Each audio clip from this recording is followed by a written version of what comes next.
Salut, c'est Marco de Top for Phone. Aujourd'hui, vidéo de déballage qui précède la vidéo de test qui arrivera d'ici quelques jours, tout au plus quelques semaines, du Xiaomi Redmi 2, donc l'un des derniers nés du constructeur chinois Xiaomi. Xiaomi, sachant que Xiaomi ça s'écrit quand même avec un X, donc en théorie ça se dit Xiaomi quand on prononce à la française, mais le X en chinois, et Étienne me reprend suffisamment souvent pour ça, on dit Xiaomi.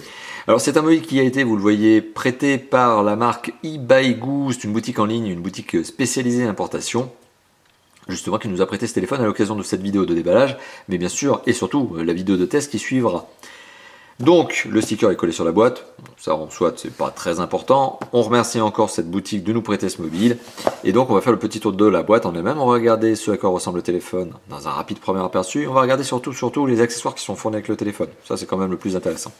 Côté gauche, haut, droit, bas de la boîte, strictement rien. Face avant de la boîte, mis à part le sticker du revendeur, donc de la boutique d'importation eBaigu, il n'y a pas grand chose. On retrouve Mi qui est mobile internet. Et bah, c'est tout simplement la marque de fabrique de Xiaomi. C'est leur gamme Mi, pour dire leur gamme de téléphones mobiles. À l'arrière de la boîte, on retrouve du numéro de série, du sticker qui vous garantit, ou en tout cas qui est censé vous garantir qu'il s'agit bien d'un original. Bon, en tout cas, chez eBaigu, j'ai bon espoir que tous les téléphones soient des originaux. Enfin, dans l'absolu, je ne suis pas trop inquiet pour ça. C'est une boutique d'importation qui est suffisamment souvent citée comme étant un exemple en termes de qualité de service.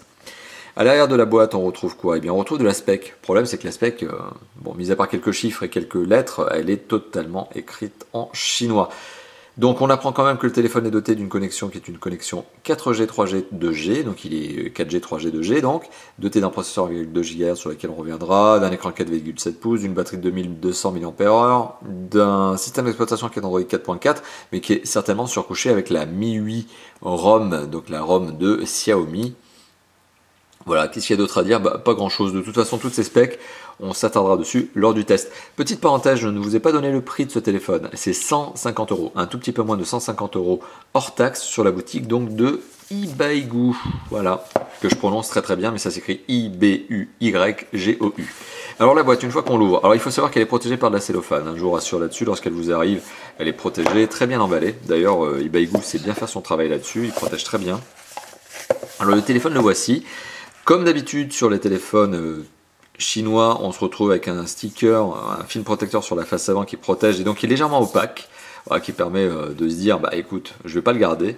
Donc ce film protecteur, il est là vraiment uniquement pour protéger le téléphone pendant le transport. C'est un téléphone ici décliné dans sa version blanche. On a aussi un film protecteur sur le capteur photo arrière pour éviter qu'il ne se raye pendant le transport, ce qui est quand même un peu mieux parce que le téléphone est posé sur un carton. Carton, c'est pas très agressif en termes d'abrasion, mais quand même, hein, ça peut créer des micro-rayures sur le capteur photo. Donc c'est très bien protégé, mais ça c'est protégé par la marque, hein, c'est la marque qui fait ça. Voilà, le téléphone, c'est ni plus ni moins que le design qu'on avait déjà remarqué pour le premier Redmi du nom. Donc il n'y a pas beaucoup d'originalité là-dessus, mais c'est un mobile qui présente bien, c'est un mobile qui se prend bien en main. Pourquoi? Parce qu'il a aussi un écran de 4,7 pouces. Et c'est l'un des avantages de ce téléphone, c'est qu'il reste compact. C'est pas un phablette. Et ça, c'est un bon point, parce qu'il y a encore des utilisateurs, et par exemple moi, à une époque, j'ai été utilisateur notamment d'un téléphone de 4,7 pouces, à titre personnel. Parfois, ça fait plaisir, ça fait du bien de retomber sur des écrans qui sont un peu plus raisonnables, et d'éviter les trop grosses phablettes qui peuvent par contre encombrer votre poche. D'ailleurs, ce type de téléphone, c'est un téléphone qui s'utilise encore parfaitement avec une main. Vous voyez, mon pouce arrive à faire la diagonale de l'écran. Alors, fin de blabla sur le téléphone qui présente bien, mais qui ne présente ni plus ni moins qu'aussi bien que la première génération du nom. Le téléphone est posé sur un berceau.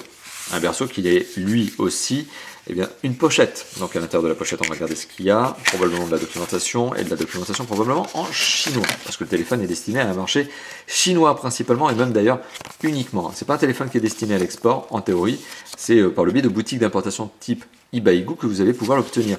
Et donc forcément, la doc elle est en chinois. Bon, ça vous apprend au moins comment placer les deux cartes SIM. Par exemple, et la carte micro SD. Ça vous apprend aussi que vous êtes doté sur ce téléphone de la dernière version de la ROM Mi 8, c'est la version 6. Voilà.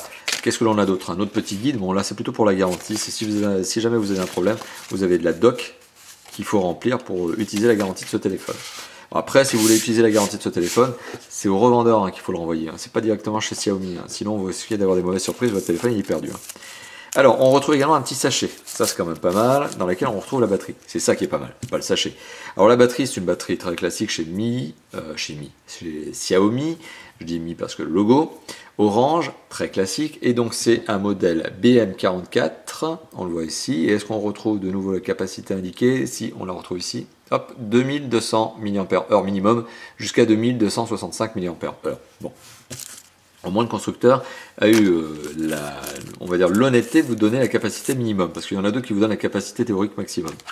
À l'intérieur de la boîte, on retrouve, mais ça c'est fourni non pas par la marque Xiaomi, mais c'est fourni par le revendeur, on retrouve un adaptateur secteur pour l'adaptateur secteur, donc ce qui vous permettra notamment de brancher l'adaptateur secteur officiel à une prise électrique française, ou plus largement européenne. On retrouve, hop, un petit sachet dans lequel on a le câble USB, micro USB.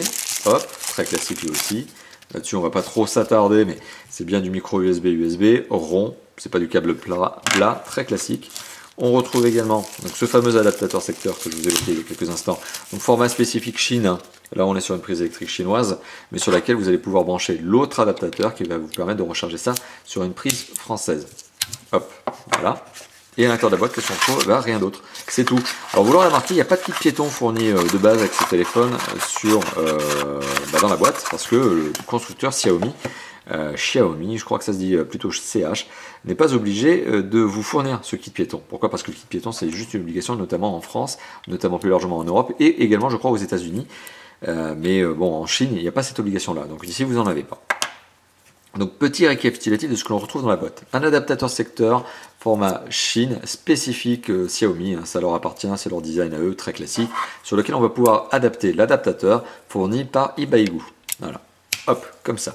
On retrouve également un câble micro USB, le plus classique au monde. On retrouve également une batterie, et ça c'est quand même utile, on va le dire, de 2200 mAh qui prend possession du téléphone, dans le téléphone. Une petite pochette dans laquelle on retrouve de la doc, mais en chinois. Et voilà, donc ça c'était la vidéo de déballage et de présentation rapide du Xiaomi Redmi 2, un mobile vendu 150 €, un petit peu moins de 150 € sur la boutique de ce fameux importateur qui nous a permis d'obtenir ce téléphone qui s'appelle Ibaigu. Merci à eux encore, et surtout merci à vous. Merci à vous d'avoir visionné cette vidéo. N'hésitez pas à commenter, liker, partager et à vous abonner à notre chaîne YouTube si ça n'est pas déjà fait. Allez, à bientôt. Ciao, ciao.